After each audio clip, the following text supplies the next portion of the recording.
दहेज, समाज क्या कहेगा। हमें तो आपकी बच्ची पसंद आ गई है। हमारे लड़के की कद काठी के हिसाब से देखे तो दोनों की जोड़ी बहुत अच्छी लगेगी। जैसा आप सही समझे। बेटा योगेश, तुम दोनों को अगर टाइम चाहिए तो आपस में अकेले में कुछ बात कर सकते हो। हम बाहर चले जाते हैं। जी पिताजी, जैसा आप कहें। योगेश और सविता को अकेले वक्त देकर सब वहां से चले जाते हैं। चाय कैसी लगी? चाय भी अच्छी लगी और आप भी। सच में? हाँ, मैंने तो फोटो देख के ही हाँ बोल दिया था। मुझे भी आप अच्छे लगे। आपको कुछ पूछना हो तो पूछ लीजिए, जैसे खाना बनाना आता है या नहीं, घर के क्या क्या काम कर लेती हूँ, वगैरह वगैरह। वो तो मेरी माँ आपकी माता जी से पूछ ही लेंगी, वो मेरा डिपार्टमेंट नहीं है। इधर योगेश और सविता जिंदगी भर का साथ जोड़ने की बात कर रहे थे। उधर सविता के पापा योगेश के पिताजी के सामने हाथ जोड़ के खड़े थे। देखिए, हमारा बेटा पढ़ा लिखा है, अच्छी नौकरी करता है। उसमें जितना पैसा लगा है कम से कम उतना तो मिलना चाहिए ना। 10 लाख से कम में तो नहीं हो पाएगा। बेटी हमारी बहुत होनहार है और 7 लाख भी तो कम नहीं होते हैं ना जी। अगर आप हमारी बेटी को शादी के बाद काम करने देंगे तो 3 लाख तो 6 महीने में ही कमा लेगी। हमारे घर में ये सब नहीं होता। औरतें घर संभालती हैं और आदमी बाहर के काम। जरा मेरी बात तो समझिए। एक कार देने के बाद 10 लाख रुपए नगद देने में हमारी कमर टूट जाएगी और इसके अलावा टीवी, फ्रिज तो देना ही पड़ेगा। शादी की तैयारियां, मेहमानों की पूछ परख, बारातियों का स्वागत। बेटी की शादी में बाप पर बहुत दबाव होता है जी।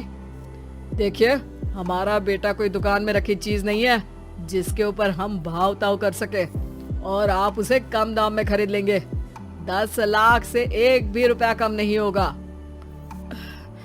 ठीक है, जैसा आप कहे जी, पर आधा पैसा अभी और आधा कन्यादान के वक्त दे देंगे। अरे, इसमें भी किश्त मांग रहे हैं आप? हमने तो सोचा था कि अच्छा परिवार होगा आपका। अच्छा ही परिवार है देवनाथ जी, पर पैसों की थोड़ी तंगी है ना, वरना सब ठीक ही है हमारे परिवार में जी। देवनाथ वहां से अपने बेटे योगेश को लेकर चले जाते हैं और कुंडली मिलवाई जाती है। 36 में से 32 गुण मिलते हैं। जल्दी शादी का मुहूर्त भी निकल आता है। अब कन्या को बुलाइए। आओ बेटी, यहाँ बैठो, योगेश की बाई ओर। मंत्रोच्चार शुरू करते हैं। मंगलम भगवान विष्णु मंगलम गरुड़ध्वजा मंगलम। सविता के पापा सविता और योगेश के बीच में जाकर बैठ जाते हैं। बेटी, तेरी माँ को यहाँ बैठना था, पर तेरी विदाई नहीं देखना चाहती होगी शायद, इसीलिए पहले ही चली गई। बाबा, हंसी खुशी का माहौल है, रोने का समय तो विदाई के वक्त होता है ना, तब ये इमोशनल अत्याचार कर लेना। अभी तो मुस्कुराइए, कैमरा आसपास ही है। तभी पीछे योगेश के पिताजी आ जाते हैं। अभी तक पैसे नहीं आए आपके यहाँ से? उठा लूं क्या बेटे को? आते ही होंगे, मैंने अपने छोटे भाई को व्यवस्था करने के लिए कह दिया था। अरे तो जल्दी कराइए ना, वरना देर हो जाएगी। समझ रहे हो ना आप? योगेश और सविता दोनों एक दूसरे की तरफ देखते हैं। सविता चाहती है कि योगेश कुछ बोले, पर योगेश अपना मुंह दूसरी तरफ फेर लेता है। पापा, कितने पैसे की बात की है आपने? अरे बेटी, तुझे इससे क्या मतलब? मेरी डील की है ना, तो मुझे तो पता ही होना चाहिए। कन्यादान की विधि शुरू करेंगे। तभी योगेश के पिता वापस वहां आ जाते हैं। पैसे देते हैं या बेटे को उठवा लूं?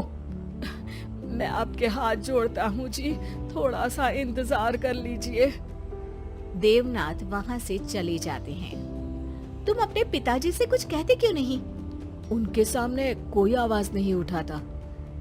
ऐसा नहीं है, कोई तो उठाएगा ही। तभी वहाँ सविता के चाचा एक बैग लेकर आते हैं और सविता के पापा को देते हुए कहते हैं, 9 लाख ही हुए। आत्माराम इशारा करके योगेश के पिता को वहाँ बुलाते हैं। क्या? सिर्फ 9 लाख? बाकी 1 लाख कहाँ है? नहीं हो पाए जी, शादी के बाद कर देंगे।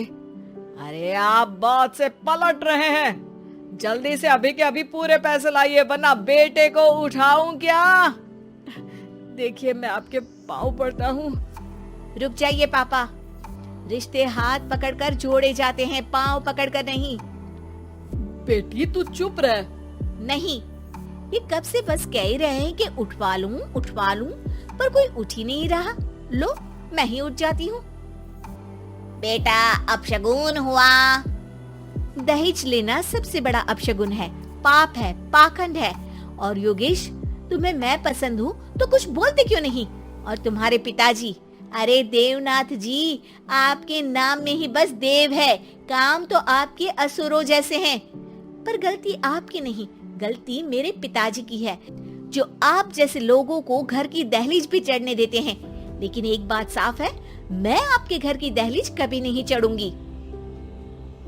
अरे बेटा, समाज क्या कहेगा?